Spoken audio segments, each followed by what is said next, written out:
di sini, saya baru mendapat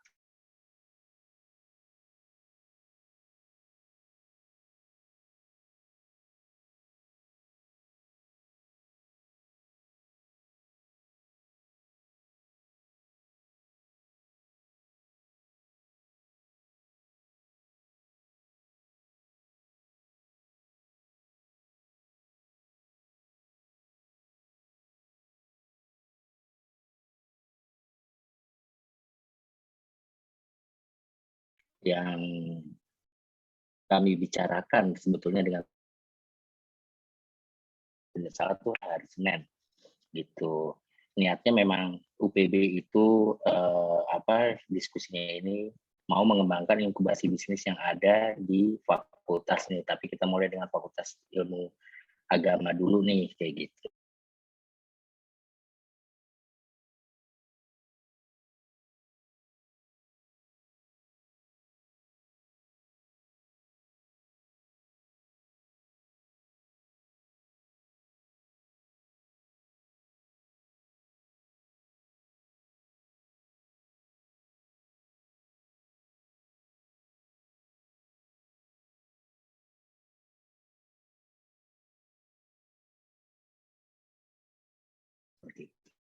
Nah, barulah pas saya pindah ke Bank Mega Syariah, itu baru saya memegang posisi sebagai unit head di sana untuk e-channel product development. Kebetulan juga sempat meeting dengan Pak Khairul Tanjung. Kita diminta waktu itu untuk membuat platform Bank Mega Syariah yang seperti sekarang ini adanya, bank yang dari bank syariah itu bertransformasi menjadi bank digital kayak gitu, sehingga produk-produknya itu harus mulai di-shifting ke arah produk yang digital. Kita mulai waktu itu dengan me-online-kan pembayaran PLN se-Jawa Bali, lalu juga kita membuat cash management system. Nah, untuk cash management system ini posisi saya kebetulan sudah diminta pindah untuk ke Bank Muamalat, jadi cash management system baru jadi produknya, tapi saya belum sempat untuk melakukan aplikasinya, di mana saya bawa tersebut ke Bank Muamalat untuk pengaplikasiannya. Di Muamalat pun saya tidak lama, hanya sekitar 1 tahun 9 bulan aja. Saya memegang itu untuk electronic product banking, dan itu untuk membuat sistem PLN yang terintegrasi pembayarannya dengan bank. Jadi kalau teman-teman tahu sekarang ini kan suka beli, mungkin ada yang enggak ya, beli token listrik itu misalnya kayak di warung, atau misalnya beli token listrik itu di eceran kayak gitu. Nah, itu PLN itu punya kesulitan bagaimana duitnya itu bisa ketahuan di berapa pembeliannya gitu, karena antara para vendor yang menjual token listrik tersebut pun sistemnya itu suka pencetakan laporannya itu suka tidak stabil, sehingga akhirnya kita bikin integrated system, yang mana itu melalui integrated system yang kita gunakan ini, PLN itu bisa memantau seluruh vendor yang menjual token listrik. Waktu terakhir saya selesai dari proyek itu, ada sekitar 7 vendor yang tergabung di bawah PLN, dan ada sekitar 11 bank yang mengelola keuangan PLN tersebut, termasuk salah satunya adalah Bank Muamalat. Itu proyeknya. Nah, yang kedua itu proyeknya itu sama kayak kayak mimpi 1001 malam, tapi kita buat itu mimpi 1001 ATM. Karena teman-teman dulu mungkin tahu, ada yang pernah tahu mungkin, kalau Bank Muamalat itu orang lihatnya adalah bank syariah kuno, bank syariah, memang bank syariah pertama, tapi bank syariah yang kuno segala macam seperti itu. Nah, itu mau kita rubah dari brandingnya, dari logo, dari warna segala macam, sampai dengan sistem electronic bankingnya. Nah, gimana ceritanya pada saat peresmian perubahan tersebut itu kita ambil temanya adalah 1001. Nah, 1001 apa yang bisa dijadikan 1001? Ya 1001 ATM. Gitu. Sisanya saya juga sempat mengajar di Muamalat Institute, yaitu lembaga training sama lembaga konsultasi itu untuk perbankan, yang mana mereka mencetak kepala-kepala cabang Bank Muamalat, tapi juga bisa juga untuk kepala cabang yang lain tergantung proyeknya dari si Muamalat Institute tersebut. Setelah itu baru saya pindah shifting ke lini asuransi, dimulai dari Manulife, lalu KEKAR, CAR, Sentral Asia Raya, sampai dengan di Tokyo Marine. Nah, untuk yang Tokyo Marine ini, saya itu 3,5 tahun, yaitu diminta untuk melakukan proses spin-off, yaitu memisahkan perusahaan anak dengan perusahaan induk, di mana Tokyo Marine Syariah itu masih merupakan unit usaha. Jadi masih ada di dalam Tokyo Marine konvensionalnya. Nah, OJK meminta bahwa untuk tahun 2023 semua bank yang memiliki unit usaha itu harus dipisah. Itu kenapa kemarin-kemarin itu digabung Bank Syariah Indonesia ya, BSI jadinya, yang tergabung dari BNI, Mandiri, sama satu lagi apa, BRI kayak gitu. Itu karena untuk menghadapi tahun 2023 ini di mana semua unit usaha itu harus bisa. Nah, mungkin yang sekarang ini yang lagi persiapan adalah CIMB Niaga Syariah. Karena terakhir saya tahu dia masih unit. Nah, begitu juga kalau di asuransi. Tapi kalau di asuransi itu sampai dengan 2024 batas waktunya. Nah, salah satunya adalah Tokyo Marine ini. Waktu saya diminta bergabung, itu mereka meminta untuk bisa spin off. Namun ternyata dalam prosesnya setelah kita bicara dengan headquarter kita di Jepang, lalu juga diminta diminta pertimbangannya dari dari regional yaitu di Singapura, ternyata mereka tidak bisa memahami bagaimana bisnis syariah itu bisa tumbuh dan kembang di Indonesia, sehingga akhirnya proses spin-off itu dihentikan dan laporannya telah diserahkan kepada OJK bahwa kita mundur dari proses tersebut dan mengembalikan lisensi, sehingga Tokyo Marine Syariah ini rencananya akan tutup mungkin akhir tahun ini atau awal tahun depan. Seperti itu. Nah, tapi juga ada yang sama, ada yang punya keyakinan lebih, yaitu contohnya FWD Insurance, di mana FWD Insurance ini asuransi yang dari Hong Kong. Itu mereka punya keyakinan penuh bahwa mereka bisa tumbuh kembang, sama halnya kayak CAR Syariah, mereka bisa tumbuh kembang, sehingga proses untuk spin-off ini tetap mereka lanjutkan. Nah, untuk proses awalnya di FWD itu telah kami lakukan saat itu bersama teman-teman yang tergabung dalam asosiasi asuransi syariah Indonesia. Kita di-hire secara freelance oleh mereka, bekerja selama 3 bulan di sela-sela waktu kerja kita itu untuk bisa memberikan blueprint atau platform bagaimana ini syariah ini pada saat nanti spin-off itu seperti apa, bagaimana pendiriannya, prosesnya seperti apa, berapa lama, infrastrukturnya itu seperti apa, dan lain-lain. Itu sudah kita serahkan, dan mungkin tahun depan kita akan mulai lagi kerja lagi untuk mulai menyiapkan infrastruktur dan lain-lain. Nah, itu dari pengalaman formil. Pengalaman non-formilnya pun salah satunya tadi FWD Insurance. Untuk JLG dan Alibaba itu saya JLG sebagai konsultan lepas untuk produk electronic banking sama digital marketing. Untuk Alibaba itu saya sebagai anotator senior quality assurance, yaitu memeriksa hasil kerja para freelancer. Ada sekitar 3.500 freelancer yang tergabung di dalam situ, untuk bisa memintarkan mesin gitu. Jadi dari yang kita periksa adalah dari segi tata bahasa, di mana nantinya dari apa yang kita dengar dari video, ya kayak teman-teman tahu misalnya yang kita periksa itu adalah misalnya contoh kayak video di Instagram, video di TikTok, dan lain-lain seperti itu. Apa yang mereka percakapkan, apa yang mereka obrolkan, atau dari telepon juga seperti itu. Nah, itu kita transkrip dalam bahasa Indonesia yang baik dan benar, di mana transkripnya ini nantinya akan dimasukkan ke dalam sistem komputerisasi yang untuk mengajarkan mesin. Jadi, next 2 years atau mungkin paling cepat mungkin antara 3-5 tahun ya hitungannya. Nanti pada saat teman-teman kan suka menghubungi, misalnya contohnya menghubungi bank. Anda kan terhubung dengan misalnya kayak kartu halo lah, Veronica. Nah, seperti itu. Itu mesin yang menjawab. Tapi kan cuma silakan pencet 1 untuk ini, pencet 2 untuk ini. Nah, nantinya pencet 1 untuk ini, misalnya pencet 0 untuk hubungi customer service. Nah, Anda bicara dengan customer service yang sebetulnya itu bukan customer service, tapi itu betul-betul mesin yang layaknya itu memang bicara seperti manusia, yaitu dengan menggunakan teknologi artificial intelligence kayak gitu. Itu nanti sekitar 3-5. Jadi itu kenapa pentingnya saat ini kita membangun mental, membangun skill itu karena apa? Karena nanti sekitar 3-5 tahun banyak tenaga-tenaga kita yang akhirnya mulai digeser oleh mesin, mulai digeser oleh sistem seperti itu. Nah, kegiatan sosial yang saya jalani saat ini adalah sebagai ketua publikasi Gerakan Aksi Donor Darah Indonesia. Yang kita biasanya itu sekitar sebulan 2 kali kita biasa mengadakan aksi donor darah, pengumpulan donor darah itu di 5 area Jakarta. Tapi kebetulan untuk Bekasi dan sekitarnya itu belum ada. Jadi kalau misalnya teman-teman dari kampus ini ada memang yang Pak, boleh nih kegiatan donor darah diarahkan ke sini kayak gitu. Nah nanti coba kita lihat apakah kita bisa support sampai ke sana kerjasama dengan PMI setempat seperti itu.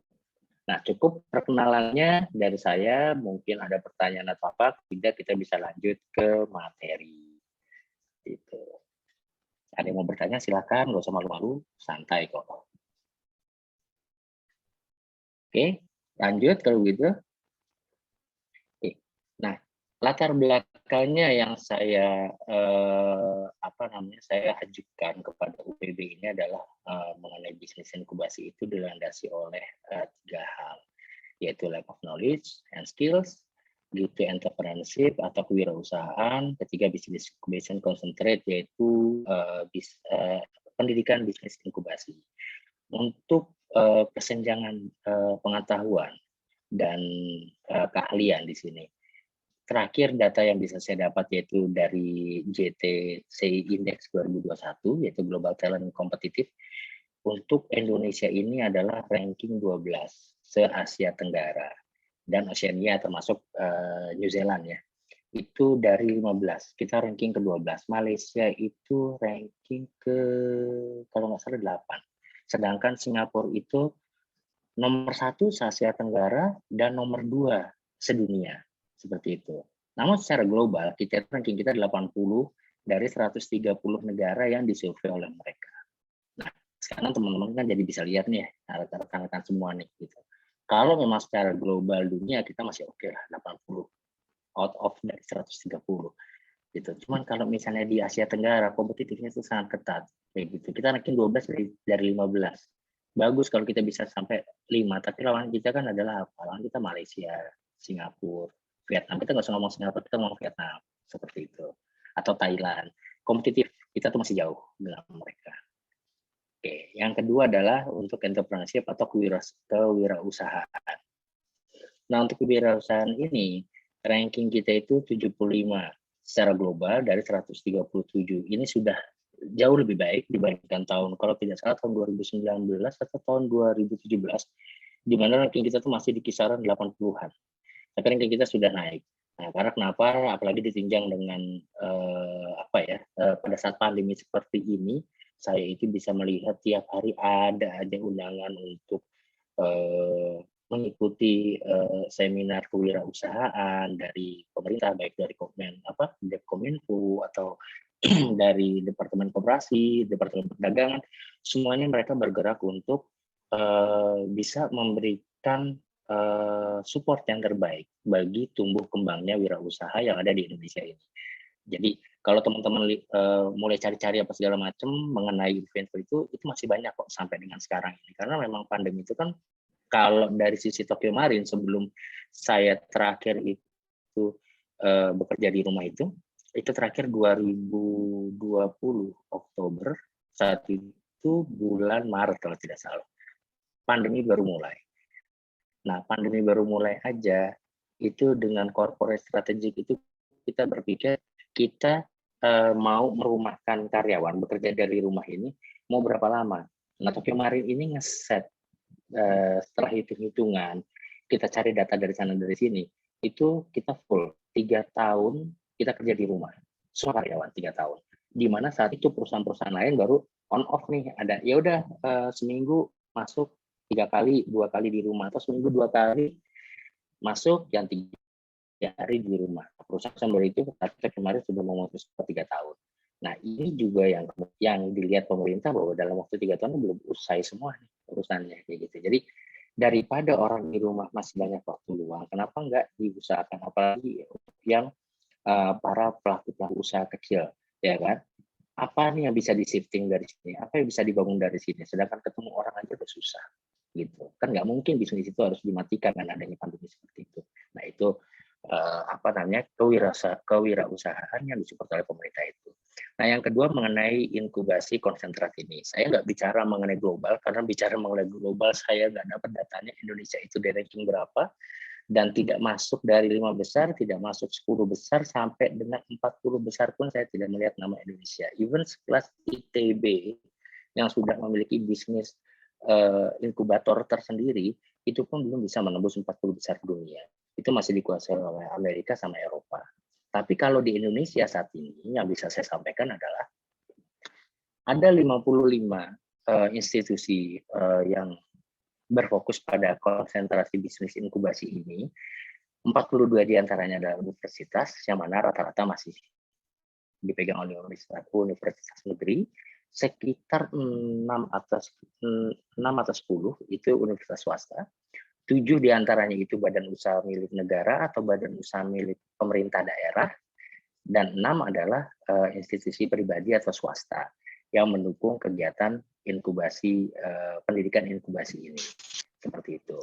Nah, selanjutnya materi ini saya lebih condong ke praktikal karena saya aslinya itu bukan pure akademisi.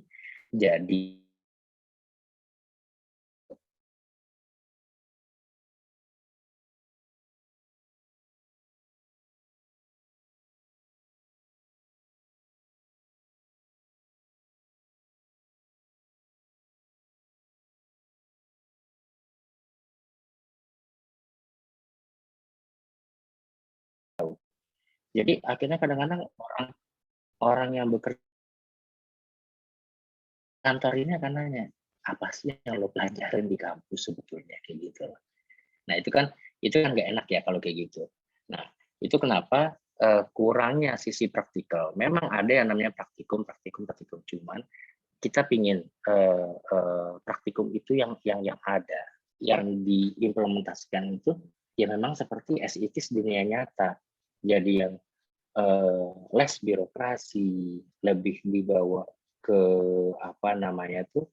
diskusi mental yang baik, gitu juga mengenai wawasan yang luas, gitu tidak hanya terpola kepada bisnis yang memang konvensional atau tradisional, tapi bisa breakthrough kepada bisnis yang memang lebih menjanjikan yang orang lain tuh tidak kepikir seperti apa. Jadi materi yang memang rencananya itu kita ini dari Digi Web Konsultan ini kita tawarkan itu ada 9.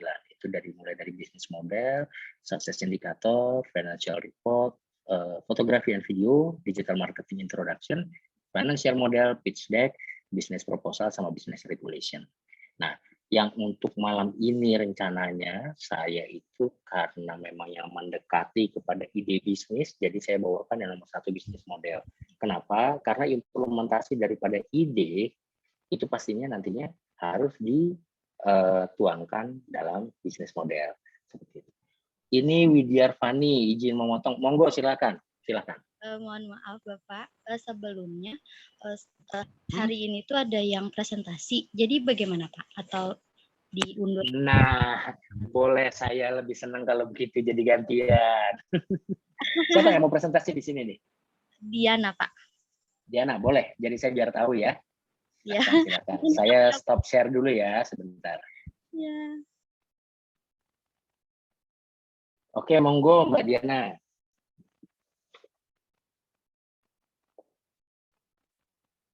Baik Bapak, makasih ya.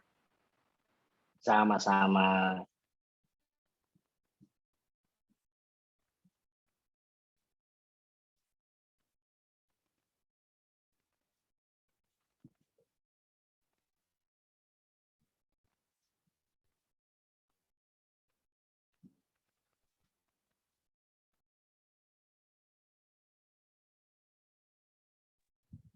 Maaf teman-teman, udah kelihatan belum?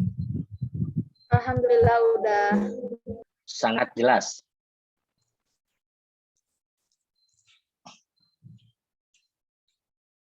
Langsung ya Pak?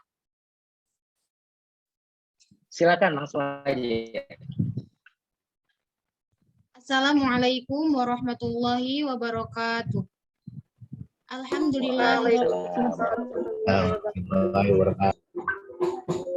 Alhamdulillahirabbil alamin wa bihi nasta'in wa ala umuri dunya waddin wassalatu wassalamu ala asyrafil anbiya'i wal mursalin wa ala alihi wa sahbihi ajma'in amma ba'du. Pertama-tama, marilah kita panjatkan puja dan puji syukur kehadirat Allah Subhanahu wa Ta'ala, yang mana kita semua bisa berkumpul belajar melalui Zoom Prod. Salawat dan salam, marilah kita limpah curahkan kepada Nabi kita, yakni Kanjeng Nabi besar Muhammad Shallallahu Alaihi Wasallam. Yang saya hormati Bapak Dr. Saroedi SAGMM, Bapak Adam Lubis SE, dan Bapak Luki Dwiharto SHMM CLI, yang mudah-mudahan selalu diberikan kesehatan oleh Allah Subhanahu wa Ta'ala. Yang saya hormati teman-teman sekalian, yang mudah-mudahan ilmunya selalu dimanfaatkan, yang mudah-mudahan ilmunya bermanfaat. Amin ya Allah rabbal alamin. Baik, di sini saya dari kelompok 8, yaitu Diana Putri, Nilam Cahaya, dan Siti Lailatul Marwiyah. Dikarenakan Siti Lailatul Marwiyah tidak bisa masuk karena kerja, jadi hanya kita berdua, Diana dan Nilam. Di sini saya akan menjelaskan tentang proses kewirausahaan. Latar belakang. Di dalam pelaksanaan proses produksi dari perusahaan-perusahaan pada umumnya, maka kelancaran pelaksanaan proses produksi merupakan suatu hal yang sangat diharapkan di dalam setiap perusahaan. Kelancaran dalam pelaksanaan proses produksi dari suatu perusahaan di samping mempengaruhi oleh sistem produksi yang ada dalam perusahaan tersebut. Maka pengendalian proses produksi dalam perusahaan yang bersangkutan akan menentukan pula sistem produksi pada umumnya sudah dipersiapkan sebelum perusahaan tersebut melaksanakan proses produksinya. Baik buruknya sistem produksi dalam suatu perusahaan akan mempengaruhi pelaksanaan proses produksi dalam perusahaan yang bersangkutan. Selanjutnya ada rumusan masalah dan tujuan masalah. Rumusan masalahnya yang pertama ada apa sajakah faktor-faktor pemicu kewirausahaan? Apa sajakah model proses kewirausahaan? Bagaimana proses kewirausahaan dan apa sajakah langkah-langkah menuju keberhasilan kewirausahaan? Lalu ada tujuan penelitian, yaitu untuk mengetahui faktor-faktor pemicu kewirausahaan, untuk mengetahui model proses kewirausahaan, untuk memahami proses kewirausahaan, dan untuk mengetahui langkah-langkah menuju keberhasilan kewirausahaan. Lanjut, pembahasan yang pertama yaitu ada faktor-faktor pemicu kewirausahaan. Menurut McFarlane 1967 ada beberapa faktor pemicu kewirausahaan. Yang pertama yaitu motif prestasi, yang mana mendorong seseorang untuk mencapai kesuksesannya dan bertujuan berhasil dalam melaksanakan kewirausahaan. Yang kedua, optimisme, memiliki setiap sikap optimis yang tinggi dan besar tentu saja menjadi salah satu modal yang paling penting bagi kita dalam menjalankan kewirausahaan. Karena dengan kita bersikap optimis, maka akan menjadikan pribadi kita ke hal-hal yang baik, pantang menyerah, dan selalu bersemangat dalam hal apapun. Beda halnya dengan orang yang mempunyai sikap pesimis, di mana mereka selalu mudah menyerah. Contohnya seperti Tiara punya usaha jualan cimol misalkan. Nah, hari ini tuh jualan cimolnya tuh sepi, nggak ada yang beli. Tapi karena Tiara mempunyai sikap yang optimis, maka dia selalu berpikir, oh nggak apa-apa deh, masih ada hari esok. Hari ini dijadikan pelajaran aja agar kedepannya hal yang kurang di hari ini akan baik di hari-hari lainnya. Beda halnya dengan orang yang pesimis. Pasti mereka berpikir, ya udah nggak usah jualan lagi aja, cuma nggak ada yang beli gitu kan. Lalu ada sikap-sikap nilai. Kita selaku seorang wirausahawan membutuhkan sikap dan nilai kewirausahaan yang baik agar membawa bisnis kita menjadi lebih baik dan sukses. Salah satunya seperti pertama, jujur. Kita wajib memiliki sikap jujur dalam berwirausaha karena akan menjadikan diri kita sebagai orang yang selalu dapat dipercaya, baik dalam perkataan, perbuatan, dan tindakan. Lalu ada disiplin.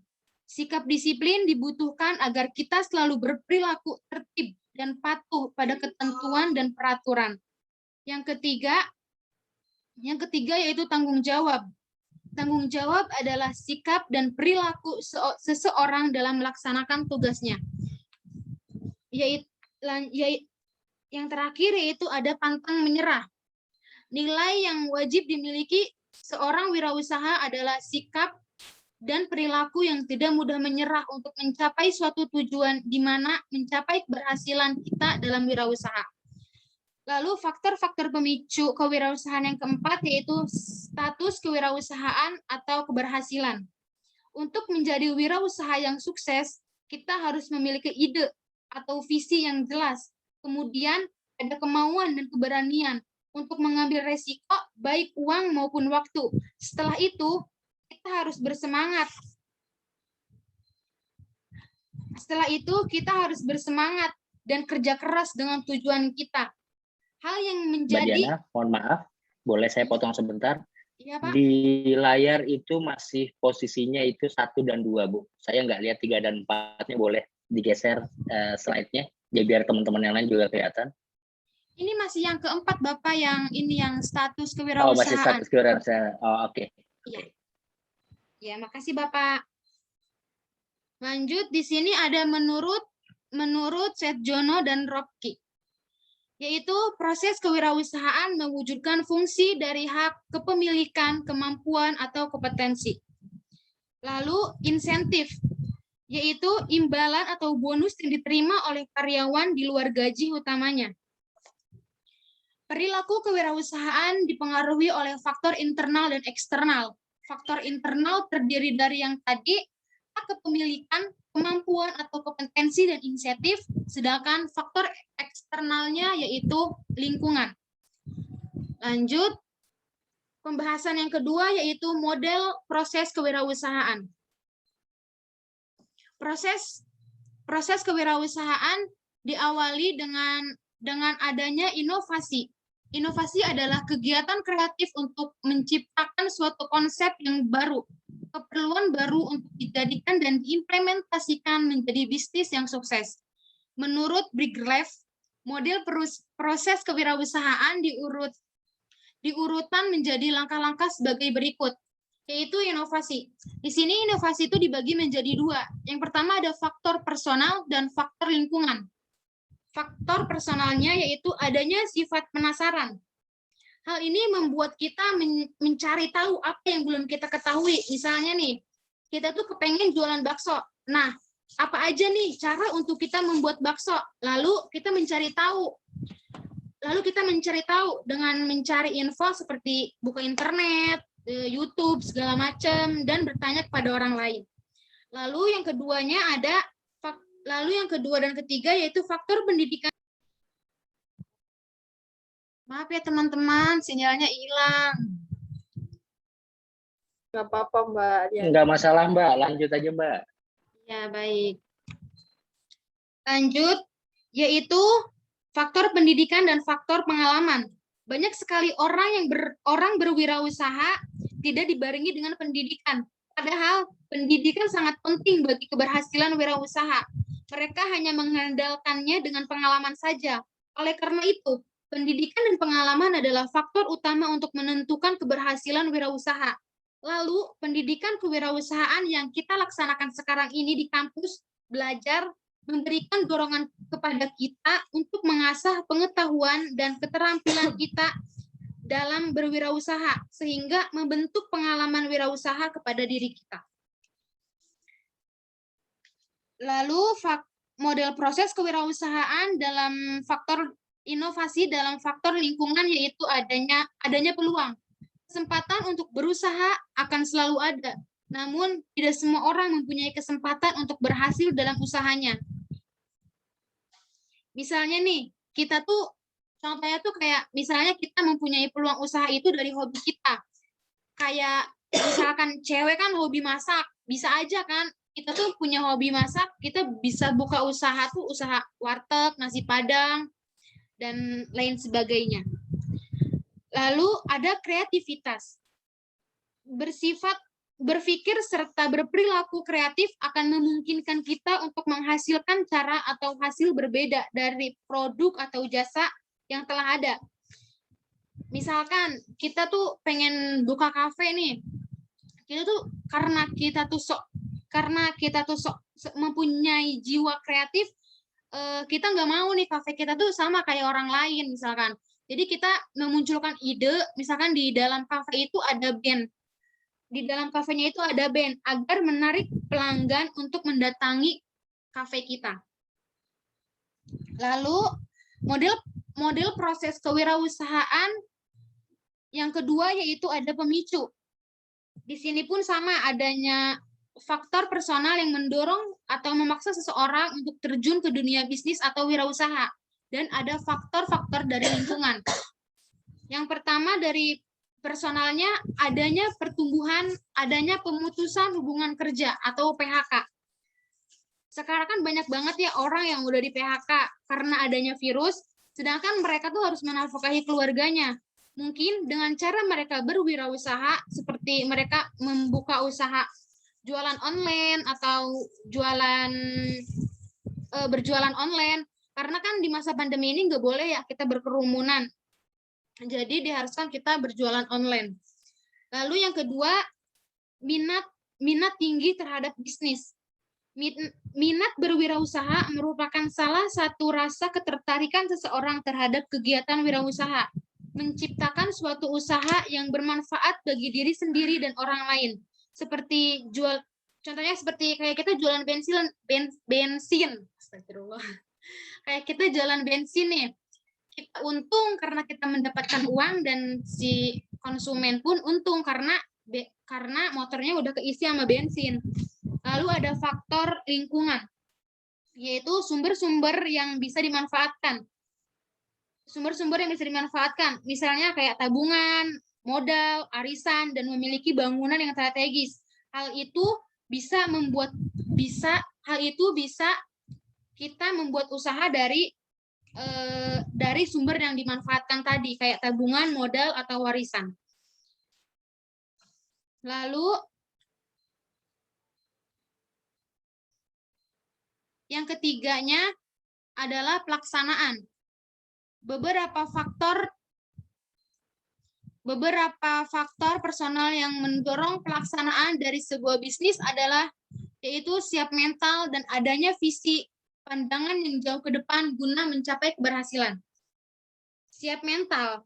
Menjadi wirausaha harus berani menanggung resiko, berani rugi, berani untung, dan berani sukses. Jika kalian tidak mempunyai mental berani, maka tidak akan bisa menjadi wirausaha yang sukses dan baik.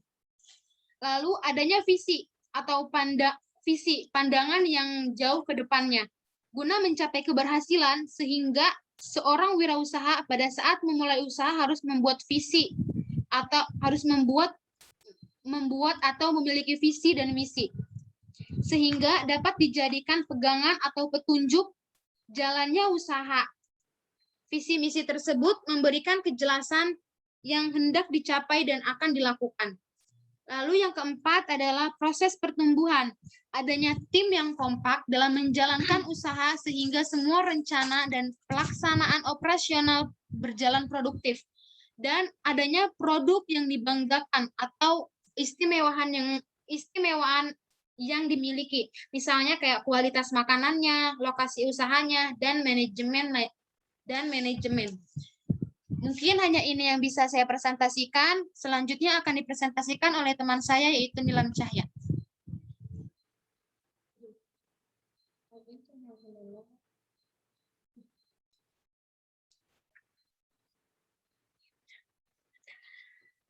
Assalamualaikum warahmatullahi wabarakatuh. Waalaikumsalam. Warahmatullahi wabarakatuh.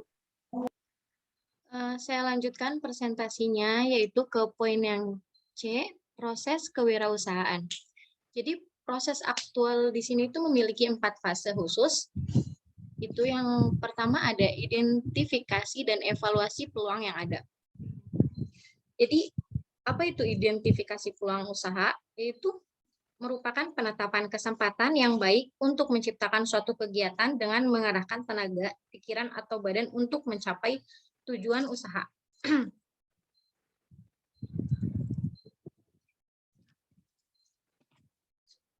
Bagaimana cara mengidentifikasi dan mengevaluasi peluang yang ada?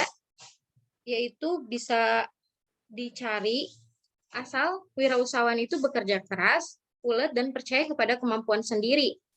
Di sini dalam memanfaatkan peluang usaha itu ada 4 unsur yang harus dimiliki seorang wirausahawan. Yang pertama itu kerja keras, yang kedua kerja cerdas, yang ketiga kegairahan, yang keempat itu pelayanan yang baik. Jadi sebelum memulai bisnis itu, perhatikan situasi lingkungan secara cermat. Banyak langkah yang perlu diperhatikan, seperti pertanyaan, apakah ada peluang usaha seperti yang diinginkan? Apakah lika-liku bisnis yang akan dilakukan itu telah diketahui dengan benar? Mulai dari cara mengawalinya, membuat, menjual, menyimpan, sampai cara mendapatkan modal usaha. Adakah pesaing dan calon pesaing di lapangan bisnis itu, dan sejauh mana para pesaing itu tidak dikenal? Seberapa besarkah pasar yang hendak digarap? Dan masih banyak pertanyaan-pertanyaan yang lainnya yang bisa ditambah atau dikurang sesuai dengan kebutuhan dan sifat usaha yang diinginkan. Setelah bisa menjawab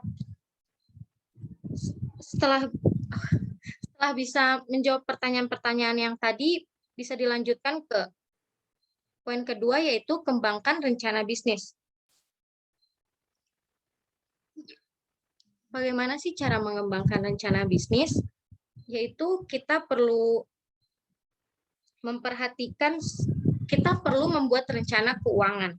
Jadi saat kita ingin mencapai sebuah tujuan yang berhasil, perlu didukung dengan plan yang baik juga.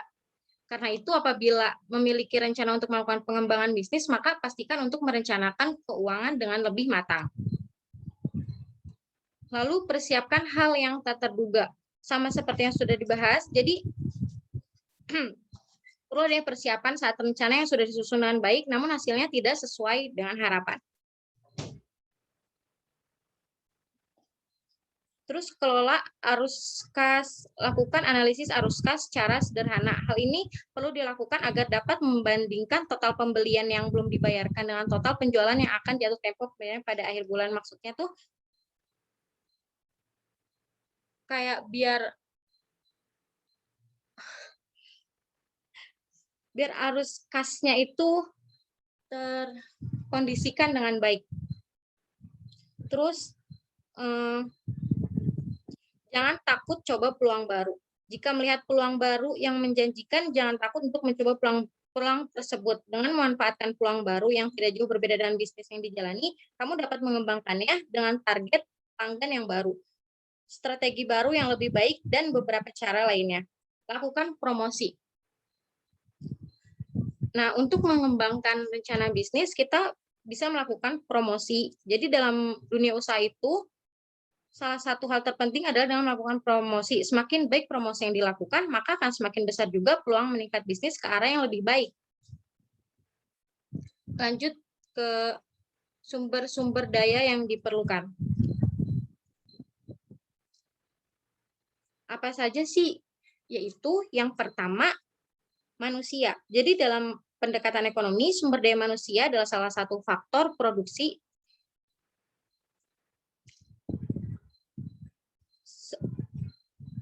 Manusia merupakan unsur manajemen yang penting dalam mencapai tujuan perusahaan. Nah, terus yang keduanya itu adalah uang. Uang merupakan salah satu unsur yang tidak dapat diabaikan. Uang merupakan alat tukar dan alat pengukur nilai. Jadi, uang itu adalah unsur yang penting untuk mencapai tujuan perusahaan, karena segala sesuatu harus diperhitungkan secara rasional. Yang ketiga itu material, fisik. Jadi perusahaan umumnya tidak menghasilkan sendiri bahan mentah yang dibutuhkan, tetapi membeli dari pihak lain. Untuk itu, Manajer perusahaan berusaha untuk memperoleh bahan mentah dengan harga paling murah, menggunakan cara pengangkutan yang murah dan membuat proses pengolahan seefisien mungkin. Lalu juga ada teknologi. Mesin memiliki peranan penting dalam proses produksi. Setelah revolusi industri, banyak pekerjaan manusia yang digantikan oleh mesin. Perkembangan teknologi yang begitu pesat menyebabkan penggunaan mesin semakin meningkat. Banyaknya mesin baru yang ditemukan oleh para ahli memungkinkan peningkatan produksi sangat tinggi. Lalu ada metode. Metode sangat dibutuhkan agar mekanisme kerja berjalan efektif dan efisien. Metode kerja yang sesuai dengan kebutuhan perusahaan, baik yang menyangkut proses produksi maupun administrasi. Lalu yang keenam ada market atau pasar. Jadi jika barang yang diproduksi tidak laku, proses produksi barang akan berhenti. Oleh sebab itu, penguasaan pasar dalam arti menyebarkan hasil produksi merupakan faktor menentukan dalam perusahaan. Agar pasar dapat dikuasai, kualitas barang harus sesuai dengan selera konsumen dan harga terjangkau oleh daya beli konsumen. Lanjut ke laksanakan manajemen usaha sendiri. Oh, maaf. Jadi untuk melaksanakan manajemen usaha itu, kita harus menetapkan strategi pemasaran yang sejalan dengan manajemen usaha kita tentunya. Bisa dilakukan dengan marketing tools yang akan digunakan. Marketing tools berguna sebagai alat promosi. Jadi kayak pemantauan juga evaluasi dalam manajemen usaha atau pengembangan bisnis. Terus itu tergantung dengan anggaran juga kebutuhan bisnis. Kayak misalkan Anda hanya berjualan online, hanya menggunakan Instagram, Anda tidak perlu menggunakan terus melalui out of home. Lanjut ke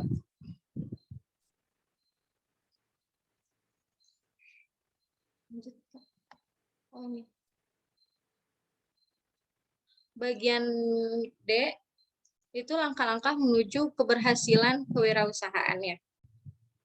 Di sini, dalam mengidentifikasi jiwa wirausaha, ada beberapa aspek yang mempengaruhi, yaitu menyenangi pekerjaan yang berkaitan dengan proses mental dengan tujuan utama adalah pencapaian prestasi. Lalu ada locus of control internal. Jadi locus of control internal adalah individu yang memiliki inisiatif yang tinggi, suka bekerja, berusaha mengatasi masalah dengan mencari akar penyebabnya secara efektif. Lalu ada kemampuan inovasi dan kreativitas. Kemampuan inovasi dan kreativitas ini lebih mengacu pada ide origination, sedangkan inovasi lebih kepada ide implementation. Jadi sebagai inovator, seorang wirausaha itu tidak harus memiliki ide sendiri, tetapi dengan kepekaan yang tinggi dan kemampuan analisis yang baik, mampu menggabungkan dan memakai ide yang telah menjadi sesuatu yang bermanfaat. Lalu,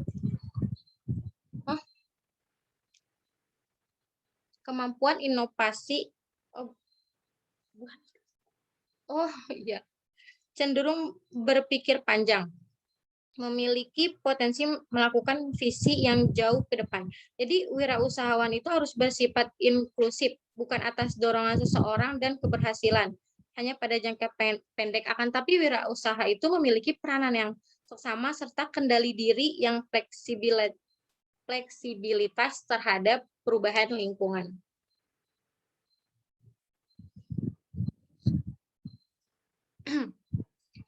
Di sini ada faktor-faktor yang mempengaruhi jiwa kewirausahaan. Yang pertama itu inteligensi. Inteligensi itu kemampuan individu secara sadar untuk menyesuaikan pemikirannya terhadap tuntutan baru atau lingkungan baru. Jadi kita harus menyesuaikan mental terhadap masalah dan keadaan yang baru.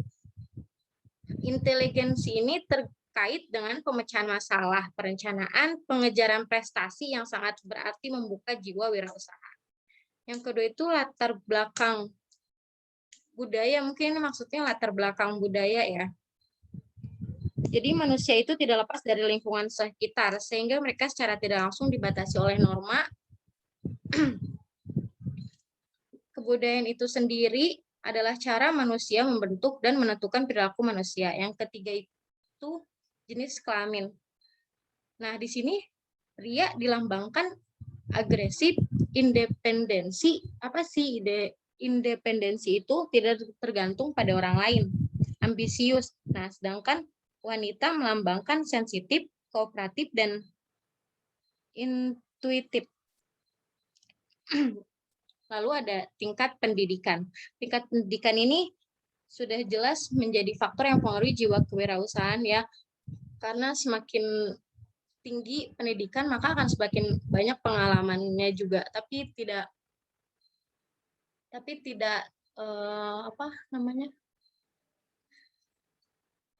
tidak tergantung pada pendidikan juga sih. Kadang ada yang masih di bawah kita tapi dia udah bisa mencapai bisnis yang tinggi, yang sukses. Lanjut ke pola asuh keluarga.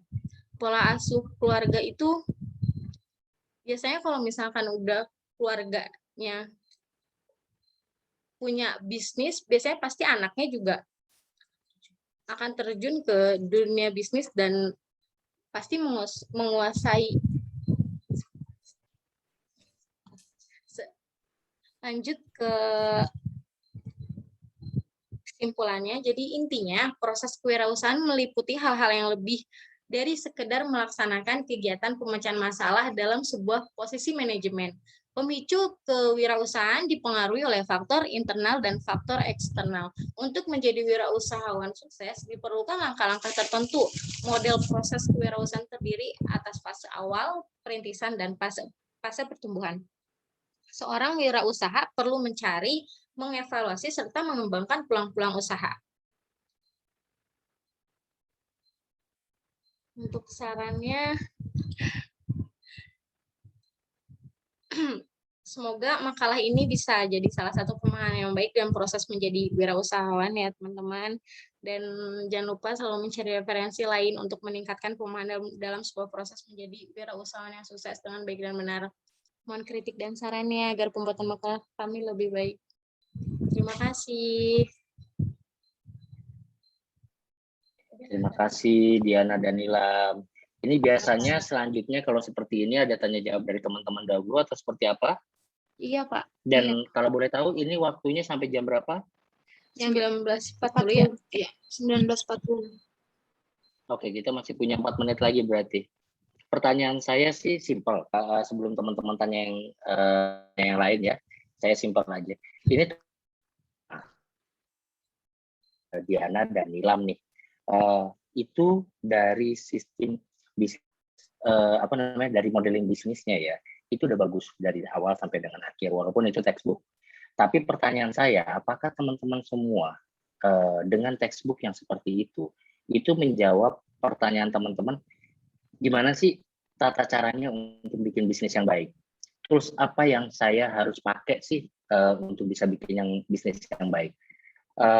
Tools apa juga yang bisa memberikan pedoman saya supaya tidak keluar dari jalur? Karena bukan apa-apa. Pada saat semuanya tidak tertulis, pada saat semuanya itu menjadi wacana, maka apa yang diinginkan untuk bisa membentuk bisnis yang baik itu nantinya akan berujung pada masalah mental nih, kayak gitu. Nah, sedangkan kita tidak hanya bicara soal mental, tidak hanya bicara soal pasar sepi atau apa yang ini membuat bisnis ini tidak berhasil.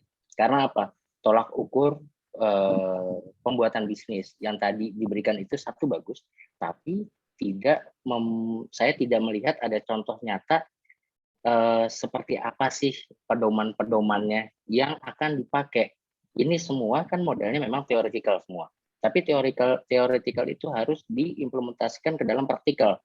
Nah, di dalam dunia bisnis nyata, praktikal itu nanti akan banyak tanya jawabnya nih. Coba misalnya dari variabel ini, maka variabel yang dituliskan ini, fondasinya apa, dasarnya apa, perhitungannya apa, ya kan, referensinya apa. Nah, apakah itu semua sudah terjawab di dalam presentasian ini? Itu aja yang buat jadi bahan renungan teman-teman. Nah, silakan tanya jawab yang lain, monggo saya ingin dengar dari teman-teman semua nih, biar aktif tanya jawabnya. Silakan.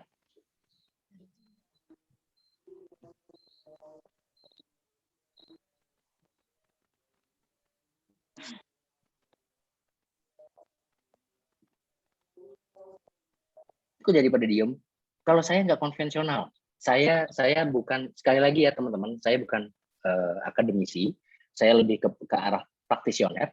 Jadi kalau misalnya saya tadi lihat presentasiannya ini 2D, mohon maaf, ini hanya memindahkan textbook dan teman-teman pun bisa baca sendiri. Tapi solusi yang nyatanya adalah seperti ini. Teman-teman pernah melihat, misalnya kayak begini.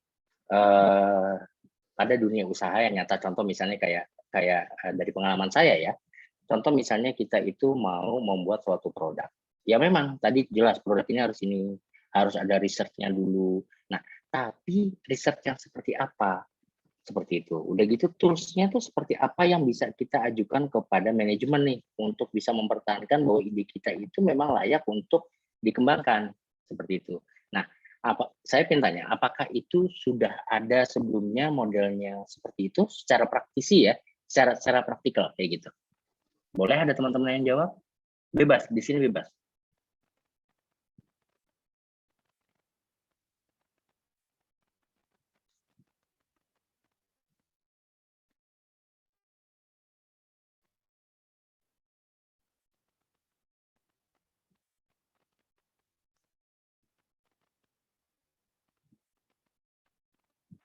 Oke, kalau misalnya nggak ada yang menjawab, boleh saya tanya ke bagian pemateri ini, Mbak Diana dan Mbak Nilam. Halo, Mbak Diana, Mbak Nilam. Iya, Pak. Ya, saya ngelihat nih, untuk kita lihat yang ini deh, halaman 7 nih. Nah, tadi sudah dijelaskan mengenai proses kewirausahaan. Prosesnya itu sudah bagus dan segala macam. Nah, kembali lagi ke saya. Kembali lagi ke pertanyaan saya. Dari proses kewirausahaan yang telah diterangkan tersebut, kan harus diejawantahkan itu dalam suatu, kita bilang kalau di dalam dunia bisnis adalah business case atau suatu pedoman yang tertulis. Nah, contoh pembuatan pedoman yang tertulis ini menggunakan model bisnis apa, tools apa segala macam. Apakah pernah dilakukan oleh Mbak Diana dan Mbak Nilam atau teman-teman yang lain dalam pembelajaran kewirausahaan ini? Boleh saya dibantu untuk jadi saya biar tahu prosesnya seperti apa? Silakan kalau ada yang mau menjawab. Nggak ada yang benar dan nggak ada yang salah ya di sini ya. Kita diskusi.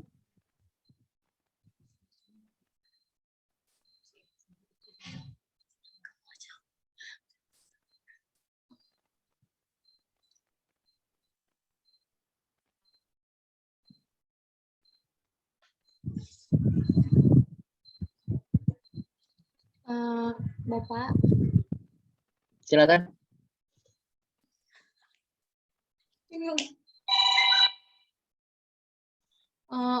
Mohon maaf sih kalau dari Nilam sendiri sih belum ada pengalaman berbisnis gitu ya, makanya kayak masih bingung. Mungkin teman-teman yang udah menjalankan bisnisnya bisa berbagi pengalaman pengetahuannya dari. Silakan aja, silakan, benar, karena bukan apa-apa. Apa namanya, pada dasarnya kita hidup memang ilmu itu sangat penting. Kita nggak akan bisa berbicara banyak, kita tidak akan bisa memutuskan sesuatu tanpa dasar ilmu, itu udah jelas.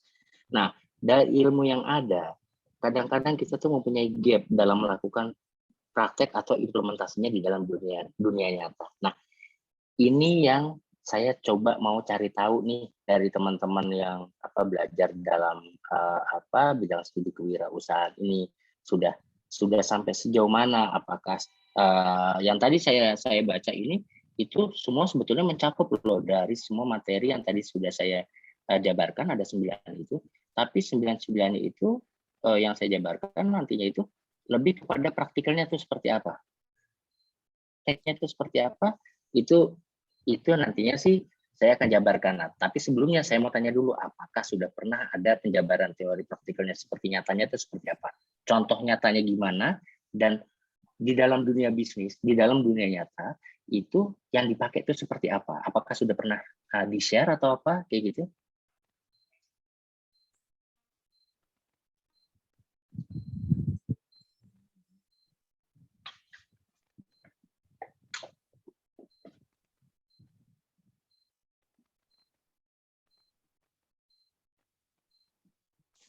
Oke, misalnya memang belum.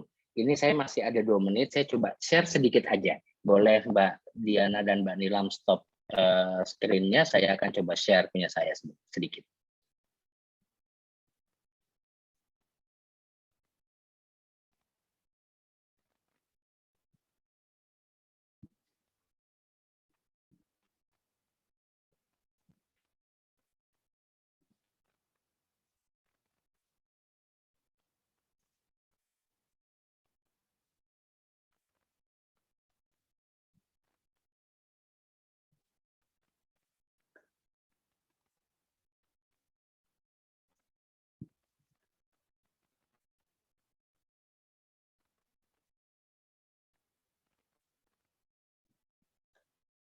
Oke. Karena waktunya tidak mencukupi, jadi ini yang saya share ya. Yang tadi Mbak Diana bilang, Mbak Nilam juga bilang bahwa semuanya itu harus dipersiapkan segala macam, ya kan? Dari yang namanya mental sampai dengan keuangan segala macam. Nah, itu semua bercampur jadi satu nih, tanpa ada pemetaan. Kita harus mapping dulu nih. Nah, mappingnya itu di sini yang tadi saya bilang bahwa saya akan memberikan pemahaman sedikit mengenai bisnis model. Kita sedikit aja geser ke sini dulu ya. Nah, ini mengenai bisnis model ini. Nah, bisnis model ini sebetulnya itu ada 2 yang umum dipakai, yaitu bisnis modeling dan bisnis model kanvas. Bisnis model ini biasa digunakan oleh perusahaan-perusahaan besar yang sudah sangat stabil. Nah, tapi untuk perusahaan rintisan atau SME, Small Medium Enterprise, atau kita kenalnya di Indonesia itu sebutannya UMKM, kita tuh biasa menggunakan bisnis model kanvas. Nah, bisnis model kanvas ini itu mempermudah kita untuk menelurkan ide, apakah ide kita itu visible, apakah ide kita itu memang layak.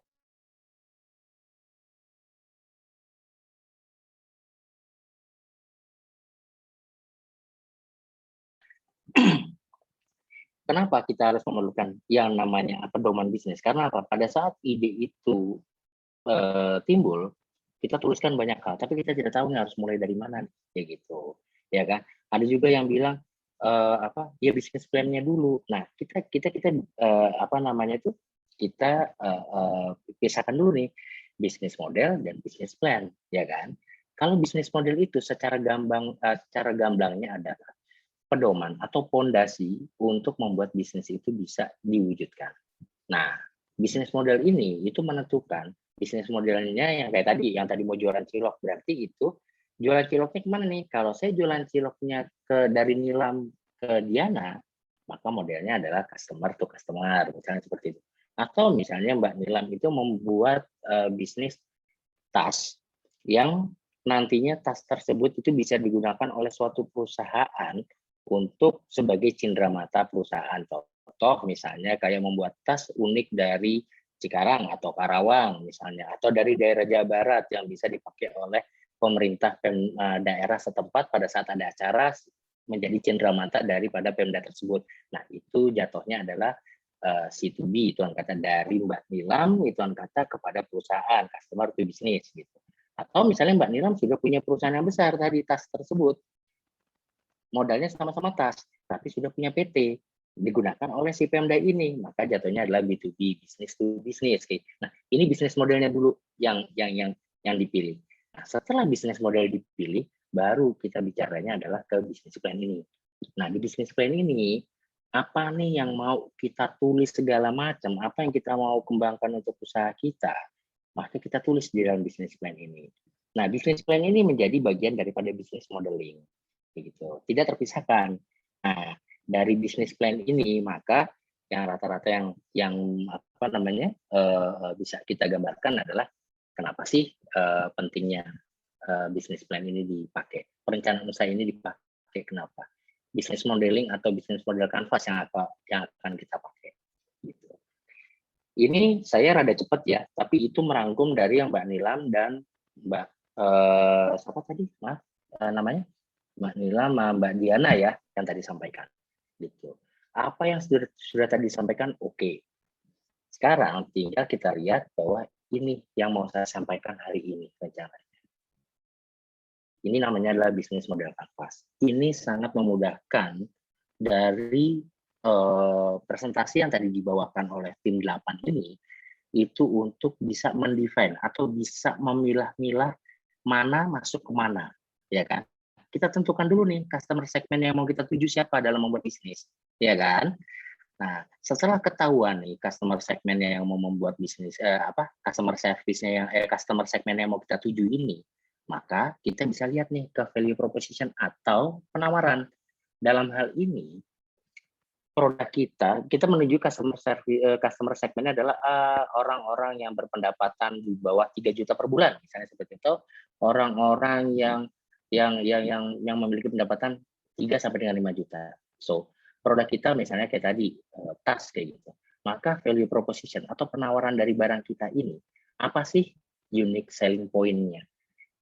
Apa yang bisa nilai dari produk tersebut yang kita tawarkan kepada pelanggan kita itu seperti apa. Setelah tahu nilai dari penawaran tersebut, maka channel mana nih gitu, channel mana, saluran distribusi mana yang akan digunakan. Nah, saluran distribusi macam-macam, dari yang digital misalnya contoh menggunakan media sosial, atau dari misalnya marketplace bisa menggunakan Tokopedia, Bukalapak dan lain-lain, ya kan? Setelah bisa tahu distribusi mana yang mau di-tap, yang mau digunakan, maka sudah pasti barang tersebut terpromot, sudah pasti barang tersebut itu dipromosikan. 1-2 orang pasti akan melihat. Nah, pada saat 1-2 orang melihat dan itu akan melakukan dan akan tertarik, maka dia pasti akan bertanya, ya kan? Kalau bertanya kemungkinan untuk penjualan itu pasti ada. Kalau sudah melakukan penjualan, maka pastinya ada feedback dari customer. Barang itu jelek atau enggak, barang itu bagus atau enggak, itu masuk mana? Bagaimana Anda menghandle-nya? Itu ada di bagian customer relationship block, ya kan? Nah, setelah dari customer relationship block ini Anda sudah define, Anda sudah petakan apa sih yang harus saya lakukan untuk mengcounter barang yang telah saya jual tersebut sehingga dapat memenuhi ekspektasi. Dan kalaupun ada masalah, maka masalah tersebut itu bisa dieskalasi atau masalah tersebut bisa diselesaikan dengan baik. Win-win solution antara customer sama pedagang atau pebisnis dalam hal ini. Tentunya kalau misalnya itu customer relationship ini bisa dijaga dengan baik, tentunya yang di bawah revenue stream ini akan tercapai. Revenue stream itu adalah aliran pendapatan yang bisa disebut kalau kita bicara revenue itu pendapatan ada 2, pendapatan bersih dan ada pendapatan kotor. Kalau misalnya kita bilang revenue itu berarti pendapatan kotor. Kalau kita bilang bersih itu berarti namanya profit, kan seperti itu. Nah, ini dari bisnis model kanvas ini terbagi dalam 4 variabel, yaitu kita bagi dalam infrastruktur, dalam offering atau penawaran, customer variabel, dan bagian keuangan. So yang tadi kita bicara sudah ke bagian customer sama bagian offering, sedikit ke bagian revenue stream. Nah, untuk bisa menunjang bisnis yang baik itu tadi seperti tadi dibilangin mental yang bagus, pendidikan yang bagus segala macam. Cuman untuk beberapa hal, untuk pendidikan yang bagus segala macam itu tidak menjadikan itu mutlak. Lingkungan pun juga tidak menjadikan itu mutlak. Karena apa? Kembali lagi, sebuah bisnis itu dilakukan adalah satu, bagaimana dari mental itu sendiri. Kasar katanya begini, kalau misalnya Anda yang Anda lalat mau ngelihat yang namanya lalat itu datang ke taman bunga, segitu semua bagusnya, lalat tetap akan cari yang kotor.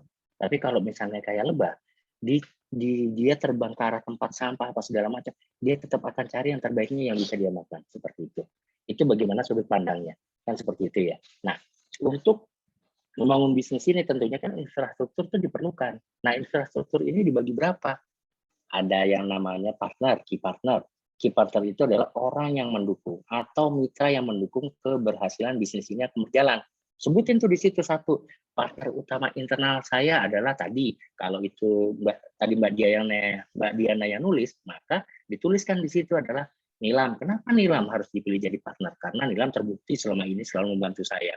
Nilam tidak pernah rewel kalau saya misalnya dalam hal kekurangan, saya dalam hal kesulitan, Nilam orang pertama yang membantu saya. Jadi dari sisi trust, dari sisi kejujuran, dari sisi kepercayaan, sudah mutlak Nilam itu bisa menjadi partner yang baik. Nah sekarang, partner yang kedua adalah partner eksternal nih. Nah partner eksternal ini siapa? Nah partner eksternal ini tentunya adalah misalnya contohnya pemasok yang bisa mendukung keberhasilan bisnis Anda dapat berjalan secara baik. Contoh misalnya tadi kita jualan cilok, maka yang diperlukan misalnya tepung, yang diperlukan apa, bumbu-bumbu. Nah, pemasok tepung, pemasok bumbu-bumbu ini yang murah, yang bagus, apa namanya itu, kualitasnya itu bisa dipegang nggak, bisa diikat nggak sama kita untuk bisa meyakinkan bahwa keberlangsungan pasokan mereka ke kita itu tetap terjaga.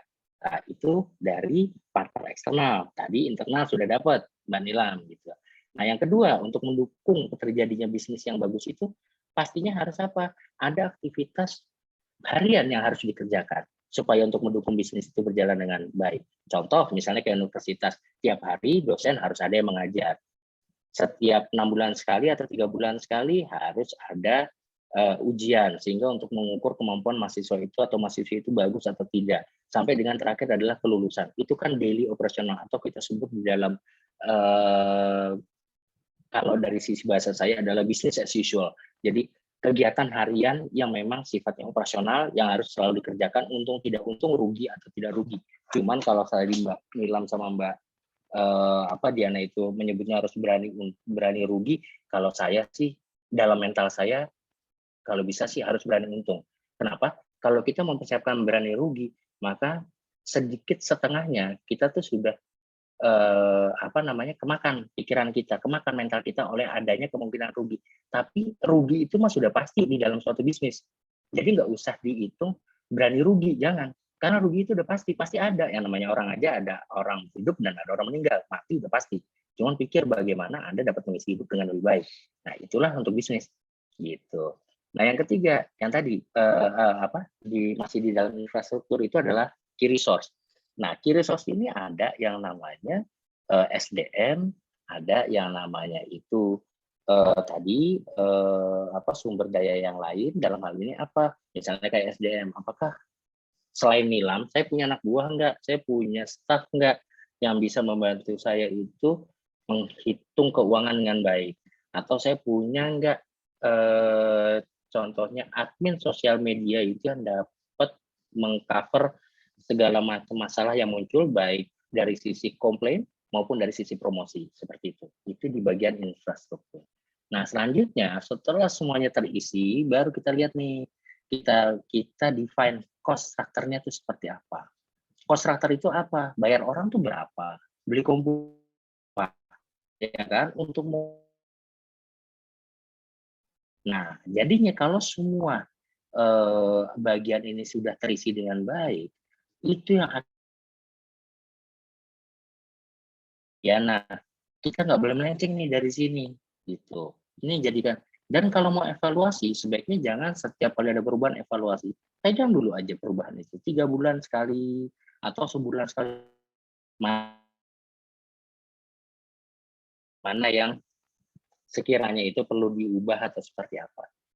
Itu sedikit dari saya, karena ini slide-nya saya masih ada 23, tapi ini kan sudah jam sebentar. Saya lihat di sini sudah jam 7.56. Lagi bukan? Iya, Pak. Masih ada kuliah lagi kan setelah ini kan? Iya.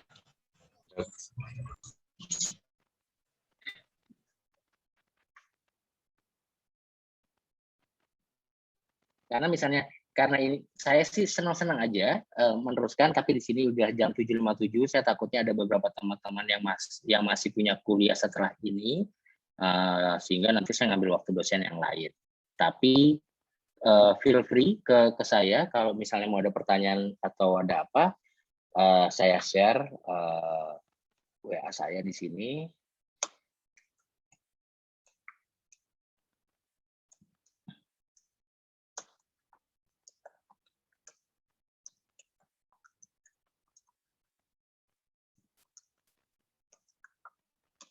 Oke, kalau ada yang mau tanya-tanya, apalagi mengenai teman-teman ada yang punya bisnis, mau ada pengembangan bisnis, bisa share, bisa kita diskusi segala macam. Silakan. Kalau mau tanya, itu nomor WA saya dan itu email saya. Saya rasa 758 ini udah oke ya, udah selesai. Terima kasih Mbak Nilam sama Mbak Diana atas presentasinya hari ini. Besok saya nggak tahu apakah besok saya masih diminta untuk mengajar atau tidak, tapi coba satu hal untuk yang presentasinya ini, jangan totally textbook ya, benar. Yang totally textbook. Nah, ini untuk yang modul, teman-teman tolong email aja ke saya, jadi saya bisa balas yang saya nggak sempat share hari ini. Semoga bisa menjadi pembelajaran buat teman-teman nantinya. Itu akan saya share by email. Kalau ada teman-teman yang memang butuh, silakan email ke saya dulu, nanti saya akan reply. Saya kasih materinya. Gitu. Oke, dari saya cukup seperti ini. Teman-teman mungkin ada yang mau bertanya atau apa? Kita genepin aja deh sampai jam 8, tanggung 2 menit. Izin bertanya, Bapak. Monggo, silakan. Ya, Assalamualaikum warahmatullahi wabarakatuh. Waalaikumsalam warahmatullahi wabarakatuh. Yang pertama, pertanyaan pertama, bagaimana yang kedua, kalau misalnya bisnisnya itu udah jalan ya Pak, terus profitnya itu besar. Nah, ini sebaiknya dari profit tersebut kita buat untuk membuka usaha baru atau sebaiknya buat investasi bisnis aja. Terima kasih Bapak. Oke, begini. Profit yang didapat itu tidak serta-merta kita bisa didistribusikan seenaknya. Satu, kenapa saya bisa bilang begitu? Anda kan tadi punya partner, kecuali Anda nggak punya partner, itu lain perkara. Tapi kita bicara misalnya Anda punya partner. Anda harus tanya dulu tuh ke partnernya, ini profit mau dikemanain. Tapi setidaknya 30% dari profit yang Anda punya itu Anda simpan di dalam kas. Itu bisa Anda distribusikan. Makanya Anda berusaha, Anda pasti punya untung nih, anggaplah Anda bagus dan Allah meridhoi usaha Anda, profitnya bagus, banyak. Nah, profit didistribusikan itu Anda harus ada yang namanya itu komitmen dengan partner Anda. Kalau tidak ada dengan komitmen dengan partner Anda, maka Anda komitmen dengan diri Anda sendiri. Saya baru boleh ngotak-atik profit nih di bulan ke-6 atau di bulan ke-12. Kalau perusahaan kan rata-rata di bulan ke-12 akhir tahun. Tutup buku dia hitung semua. Keuntungan. Nah, setelah didapat net profit ini, 30% dengan 50%. Kalau usahanya masih baru, maka jangan bikin usaha baru lagi yang lain. Maka kuatkan dulu nih struktur permodalan usaha Anda, karena Anda pasti karena Anda bagus di tahun ini, pasti Anda ingin lebih bagus lagi di tahun depan kan. Antara 60% sampai 100% modal profit yang didapat itu tambahan modal dan Anda ingin melihat membuat usaha yang baru, maka ambillah 30% dari modal Anda itu untuk maksimal untuk membuat usaha yang baru. Karena apa? Modal, jangan pernah berpikir bahwa modal semuanya itu adalah mengenai masalah uang. Terus terang jangan berpikir begitu. Karena terus terang saya membuka digital DigiWeb Consulting ini, modalnya itu cuma sekitar Rp300.000, yaitu patungan saya 300.000 itu adalah 1 juta. Hanya untuk menyewa server selama 1 tahun. Hanya itu aja. Kayak gitu. Nggak perlu modal banyak-banyak. Tapi apa? Otak Anda, skill Anda, kemampuan Anda. Nah, dari mana skill dan otak itu bisa didapat secara bagus? Yaitu satu, kembali lagi, dunia digital Anda pegang smartphone, jangan phone-nya yang smart, tapi you have to be smart. Oke? Nah, gimana Anda tuh? You have to be smart-nya ini di sini. Banyak membaca, karena semua nggak mungkin. Kayak saya, oke berbicara kepada Anda saat ini. Tapi, kalau Anda pegang handphone kan nggak mungkin handphone yang berbicara kepada Anda, kecuali Anda lagi ngobrol sama Google Assistant atau Siri di iPhone, kan kayak gitu. Nah, kembali lagi ke masalah permodalan, maksimal 30% itu bisa Anda gunakan untuk membangun bisnis baru, maksimal. Tapi kembali lagi, kalau Anda membangun bisnis baru itu sendiri, oke, gunakan semuanya 30% tersebut. Tapi kalau Anda punya partner, nggak harus 30% dong, Anda nego sama partner Anda. Siapa yang ngasih ide? Kalau Anda yang punya ide, maka Anda bisa disebut 60%-nya ide, 40%-nya dana. 40% itu dari mana? Dari 30% yang tadi Anda punya modal. Jadi nggak harus 30% penuh dong Anda mengeluarkan modal uang. Tapi hanya 40% Anda keluar modal uangnya dari dana modal yang 30% tersebut. Kayak gitu. Selebihnya adalah apa? Selebihnya Anda dengan ilmu Anda implementasikan tuh semuanya. Gitu. Nah sekarang, Sisanya lagi 30% di mana? Nah, 30% lagi Anda bisa taruh tuh di dalam instrumen instrumen investasi. Mungkin yang sekarang happening adalah crowdfunding gitu. Nah, crowdfunding itu adalah apa? Mendanai bisnis orang dengan tingkat probabilitas keuntungan misalnya ekivalen. Kita bicara syariah ya. Syariah kita nggak kenal bunga, tapi kita bicara carilah investasi syariah yang sekarang ini mungkin belum bisa dibilang syariah penuh, tapi setidaknya 70% Indonesia syariahnya udah bagus kayak gitu. Nah, cari ekivalennya misalnya lebih dari 8% atau 10%. Kenapa saya bilang lebih dari 8% 10%? Karena tingkat rasio bunga bank itu sekarang antara 5 sampai dengan 7,5%. Jadi kalau Anda naruh di crowdfunding itu Anda dapat ekivalen keuntungan hanya 8% dari dana investasi yang Anda taruh, Anda sebetulnya rugi. Mendingan Anda taruh di deposito syariah. Beres, Anda nggak perlu takut. Hitungannya seperti itu. Tapi kalau misalnya Anda mau berkembang lebih banyak, Anda pelajarilah hal-hal mengenai instrumen syariah yang lain. Ada sukuk, ada obligasi, atau ada crowdfunding. Kayak gitu. Atau misalnya Anda bingung mau kemana, Anda coba cari yang namanya manajer investasi. Macam-macam, banyak tuh. Contoh misalnya kayak Citibank Asset Management, atau Manulife Asset Management, atau MAMI singkatannya, karena saya dulu pernah di Manulife, jadi saya tahu.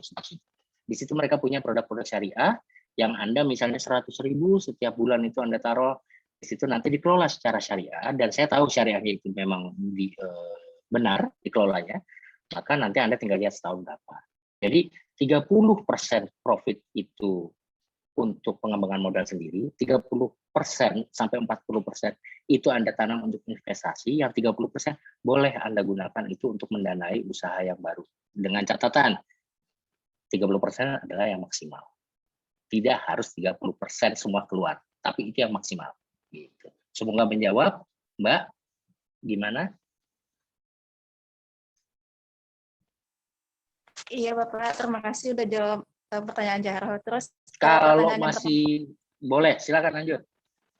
Ya, pertanyaan pertama tadi Pak, yang itu ya, bagaimana cara kita melihat peluang untuk mulai menjalankan bisnis kayak gitu, Pak? Oke, peluang sebetulnya banyak, tapi kembali lagi seperti tadi saya bilang, kita orang Indonesia itu tidak terbiasa untuk menulis dan membaca, sehingga saya lebih senang kalau misalnya ada peluang yang Anda dapatkan, Anda biasakan menulis note. Saya memang kelihatannya sepele untuk memiliki catatan. Kan Anda bukan orang dulu yang kemana-mana harus bawa buku, tapi di smartphone Anda ada yang namanya notepad, di laptop pun ada yang namanya notepad. Silakan itu digunakan. Sesimpel itu kok. Nggak perlu program yang macam-macam. Anda punya bisnis apa, tulis dulu bisnisnya, supaya apa? Ide itu gampang hilang kalau nggak ditulis. Ide ditulis, setelah ide ditulis baru nanti kita bicara setelah yang bisnis saya ceritakan ini kita bahas lebih lanjut. Dari ide yang Anda tulis, di situ ide Anda masuk akal nggak sih buat diterapkan? Contoh, orang nggak akan dulunya itu yang namanya Gojek bakal bisa meledak. Apa sih, orang dia sebagai broker kok? Dia Gojek apa? Gojek itu broker.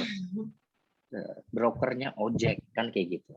Perusahaan kasar katanya seberapa sih untungnya perusahaan ojek ini?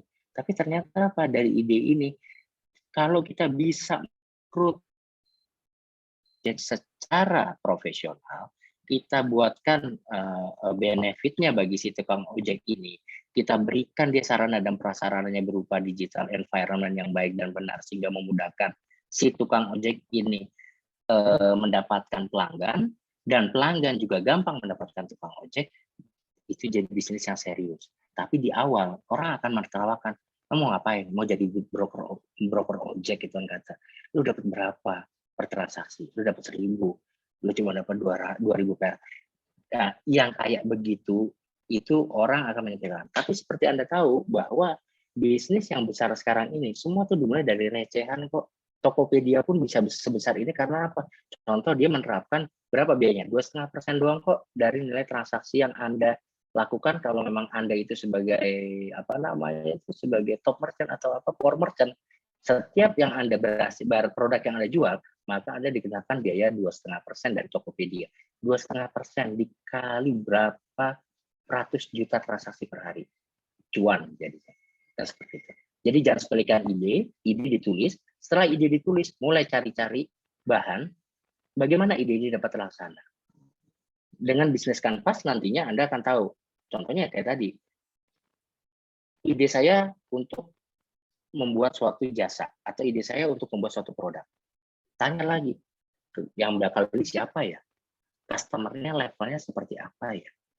Apakah produk yang saya jual ini akan everlasting atau akan lama atau hanya cuma musiman? Nah, dari situ Anda kan sebelum produknya ini tadi pertanyaan saya itu dijual kepada siapa? Ini produk saya, ini pembedanya dari produk yang sejenisnya ini apa? Unique value proposition-nya apa? Apa yang bisa tawarkan lebih dari produk yang sejenis yang udah ada? Seperti itu. Nah, itu semua ada di bisnis model. Seperti itu. Oke, next. Kalau ada yang mau bertanya, silakan. Terima kasih, Bapak. Sama-sama, Mbak.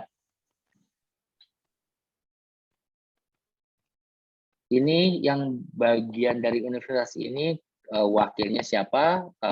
Ini sudah jam 8 nih. Kalau saya nggak tahu aturannya apakah ini masih boleh lanjut ataukah harus disudahi. Mungkin dari teman-teman ada yang paham di sini? Ada yang bisa ngasih saya info? Bapak, sebelumnya mohon maaf, dosennya sudah WA.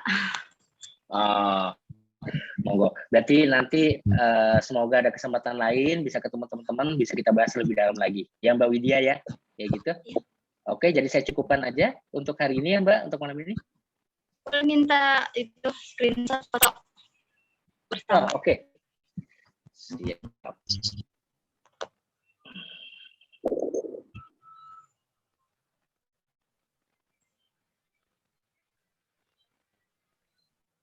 Yang lain tolong kita melakukan foto.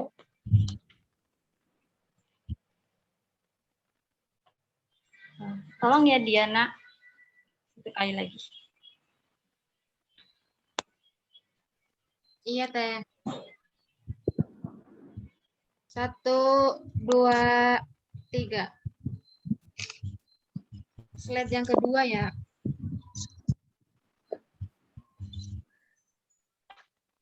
Kameranya. 1, 2. Sudah, Teh. Oke, sudah semua? Sudah, Bapak.